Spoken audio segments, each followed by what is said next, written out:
And it's not just swimmers being advised to keep safe heading into the warmer months. Maritime New Zealand is also urging boaties to use Labour weekend to fix their vessels and check safety gear. 52 people have drowned this year, 11 of them Māori. Auckland, the city of sails. 1 in 4 Auckland households owns a boat or water vessel, but last year the region had the highest number of drowning deaths. We're talking about lives here.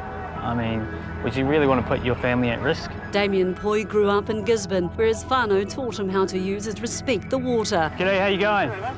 Now he makes a living keeping water users safe at sea. What we're doing today is we're getting out with our boat safety campaign weekend that's kicked off from the 17th to the 24th of October. Okay. You've got spare fuel cans, and you've got your life jackets ready to go. Spare motor here? You've got a spare motor, and that's fantastic, and that's what we want to see. Well, you need to wear them, don't you? That's why I've got them, as you can see. Yeah. Do you wear them when you go out, or do you just as you... No, I wear them. If you make it compulsory, some people won't wear them just out of spite, I suppose. I don't know. It's compulsory to have life jackets on board for every person, but it isn't mandatory to wear them. Damien says it's compulsory in Australia and should be here. Hey guys, enjoy your day. He'd also like to see recreational boats either licensed or safety checked, similar to a vehicle warrant of fitness. Māori people tend to have quite old vessels, and they keep them in their sheds and keep them tied up for quite some time, and if they're not being in proper use on a regular basis, then the maintenance and the safety gets neglected. It sounds like that motor needs to have a service. But he's not laughing at the excuse it's expensive to have a safe vessel or safety gear. It really isn't a lot of money to maintain a boat and keep it seaworthy and safe on the waterways, but you can't put a cost on a person's life. Damien says Labour weekend is a good time to safety check water vessels and gear.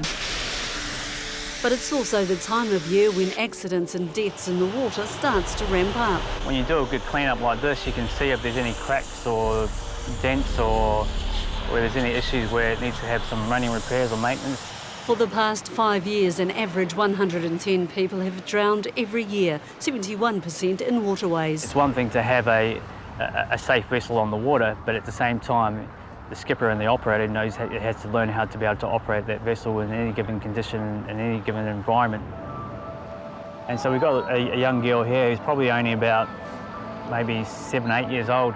That's probably the best time you want to start teaching your kids about safety awareness and safety culture. He believes educating people on water safety will decrease risk and stop accidents or deaths. Training on Marae is one proposal. If we could adopt that type of principle for the Māori people and for Marae people-based training, I think that would go a long way in terms of, raising awareness and also prepping our people when they're out there on the water, undergoing whatever activity on the water that they're going to be doing.